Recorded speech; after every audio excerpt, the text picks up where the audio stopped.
Et bonjour ou bonsoir à toutes et à tous et bienvenue sur la Taloche.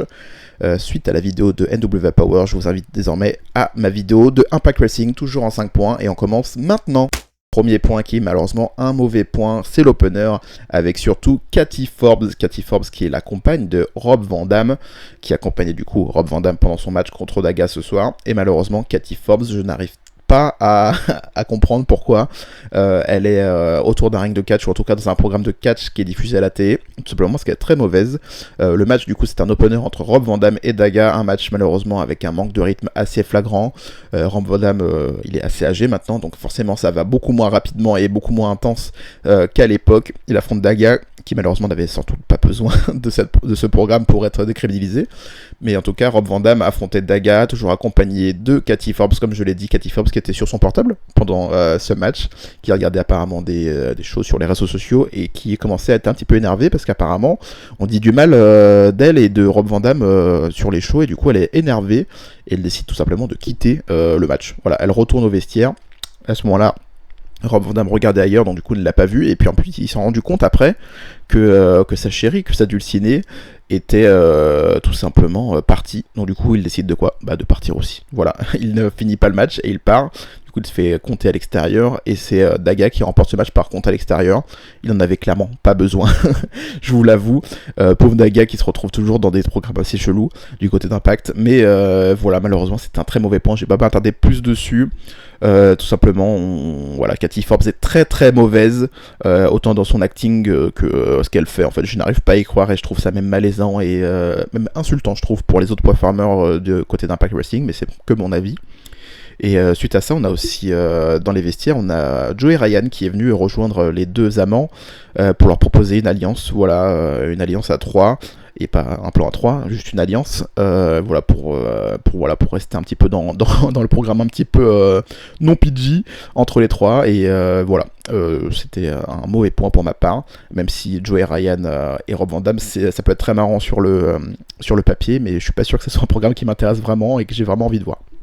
Deuxième point, et qui est également un bon point, qui est tout simplement un bon point, je dis pas pour également, je suis totalement bête, c'est Daisy Hit Squad, enfin, Rohit Raju, je ne sais pas si je le prononce bien, mais en tout cas je le prononce, affrontait Once des Rascals cette semaine. C'était un match 1 contre 1, un petit peu pour défendre l'honneur de chaque clan, et c'est tout simplement Roy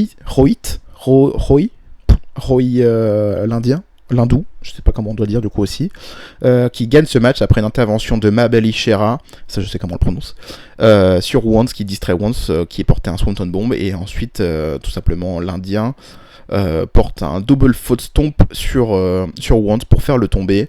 Juste après, les Indiens provoquent un petit peu les Rascals, les drogués, on pourrait dire, voilà, les Indiens et les drogués. Donc du coup, voilà, c'était une confrontation assez intéressante, mais plus parce que j'ai l'impression qu'un programme se met entre les deux clans, et que vu la différence de gabarit et de catch entre les deux, ça peut être très très intéressant. J'ai hâte surtout de voir Mabel Ishera contre les Rascals, parce que vu la différence de gabarit et vu la différence de style de catch, ça peut être très très bien sur le papier, j'ai hâte de voir ça. Donc voilà, c'est un point qui m'intrigue beaucoup, et du coup je le mets dans mes bons points de cette semaine. Troisième point, et qui est également un bon point pour le coup également, c'est la domination de Jordynne Grace. Grace qui a fait un match assez symptomatique, hein. Elle a affronté une sorte de jobbeuse qui était Mirandra Alice, qui est accompagnée par Madison Rayne. Je vous ai dit ce que je pensais de Madison Rayne la semaine dernière, donc je vous invite à aller voir pour avoir mon avis sur cette catcheuse. Donc du coup voilà, Jordynne Grace a confronté Miranda Alice même pas pour le titre, hein, c'était juste un match simple, et elle a tout simplement explosé. C'était pas un squash match, mais c'était un match très rapide qui a vu Jordynne Grace logiquement s'imposer, et j'ai trouvé ça très très sympathique, c'est très honnête, très simple, et ça met bien Jordynne Grace en avant, qui est la championne Knockout, même si malheureusement j'ai l'impression que le titre Knockout ne sert plus à rien vu ce qu'on va voir à la fin de ce show, mais on en reviendra plus tard. Quatrième point, qui est également un bon point, c'est le ICU, qui est le compte Twitter, et qui est également pendant les shows un petit peu mystérieux, on ne sait pas qui se cache derrière cette caméra, qui filme les compères et qui a envie de faire du mal aux d'autres catcheurs. Je vous en ai parlé dans la vidéo de la semaine dernière, hein, sur ce point qui m'intrigue beaucoup et que j'ai vraiment hâte de voir. Je ne sais pas du tout qui se cache du coup derrière ICU, je vous prie de ne pas me spoiler en commentaire ou sur Twitter, mais voilà, j'ai vraiment hâte de voir ça. Il y a une intervention de ICU par le fait de l'écran géant, juste après le match du Daisy Squad, en tout cas de l'un de leurs membres cette semaine, dont j'ai parlé plus tôt, Rohit Raju, comme je le prononce très bien sûr.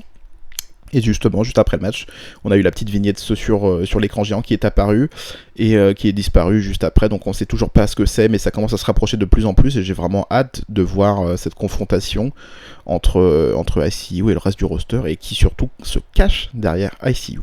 Cinquième point, et qui est un bon point également, c'est le main event de champion. Tessa Blanchard, la championne mondiale, et Ace Austin, le champion X-Division, se confrontaient dans un match champion contre champion cette semaine. Ace Austin qui est un petit peu le programme de Tessa Blanchard en attente, j'imagine, d'un vrai programme. Mais en tout cas, lui, il se met bien en avant et j'adore Ace Austin, comme je l'ai dit durant mes dernières vidéos. Je pense que ça se voit, juste au vu des titres. Mais voilà, c'était un très très bon match, malheureusement qui s'est terminé avec une victoire par disqualification de Tessa Blanchard, tout simplement parce que Taya Valkyrie est venue attaquer Tessa Blanchard juste avant la fin du match, une fois que Tessa avait repris un petit peu l'ascendant sur son adversaire Ace Austin pendant ce match. Et du coup, voilà, Taya Valkyrie est venue pour porter un gros spear sur Tessa Blanchard, et on a ensuite une annonce que Taya Valkyrie confrontera Tessa Blanchard pour un match pour le titre mondial la semaine prochaine. Donc du coup voilà, c'est une première, je sais pas si dans l'histoire du catch, mais en tout cas dans l'histoire d'Impact, et je pense que aussi du catch très populaire du côté du nord-américain, des États-Unis tout simplement, pour une si grosse promotion en tout cas. C'est deux femmes qui s'affrontent pour un titre mondial qui n'est pas genré. Donc voilà, ça a le mérite d'exister. Je sais pas du tout si ça va me plaire, même si j'adore les deux catcheuses, et que je pense que ça va être une confrontation très intéressante. Mais en tout cas, ça a le mérite d'exister, ça a le mérite d'être osé du côté d'Impact. Voilà, ils assument totalement leur décision de mettre une femme en tant que championne. Même si le fait que voilà, il faut mettre une autre femme en face pour non plus pas être trop bizarre ou quoi que ce soit, que sais-je. Mais voilà, il y a également aussi le vainqueur de la prochaine confrontation entre Eddie Edwards et Michael Elgin qui va devenir le nouveau challenger numéro 1 pour le titre d'Impact. Donc du coup voilà, je sais pas qui va gagner, on est à 2-2 actuellement, je n'ai pas parlé pendant ce show tout simplement parce que c'est pas un point qui m'intéresse comme je le dis durant mes dernières vidéos. Mais voilà, Eddie Edwards ou Michael Elgin va venir pour aller confronter ensuite le prochain champion du monde, que ça soit Taya Valkyrie, soit Tessa Blanchard, pardon. Et du coup voilà, il y aura forcément un homme qui va arriver après, donc on va voir, même si je pense que Tessa Blanchard va conserver sa ceinture. On se quitte ici pour cette vidéo d'Impact Wrestling, j'espère qu'elle vous a plu. N'hésitez pas à liker, partager et même commenter, maintenant que les commentaires sont ouverts. Cette vidéo, si elle vous a plu, si le show vous a plu, si ça vous intrigue, si vous avez des questions également, n'hésitez pas à m'en poser, je serai toujours disponible sur les réseaux sociaux, @taophilpw comme d'habitude, ou @lataloche pour la chaîne juste YouTube si vous voulez pas plus de contenu catch que ça. Mais voilà, on se donne rendez-vous très rapidement pour NXT et AW Dynamite. Et je vais faire également d'autres shows. Est-ce que je vais faire le show en Arabie Saoudite? Je ne sais pas encore. Donc je ne peux pas me prononcer. Mais en tout cas, on a une semaine assez chargée niveau catch. Donc je vais essayer d'en parler le plus vite possible. Et en tout cas, le plus possible. On se donne rendez-vous très rapidement. Bisous. Soyez toujours fiers d'être fan de catch toujours.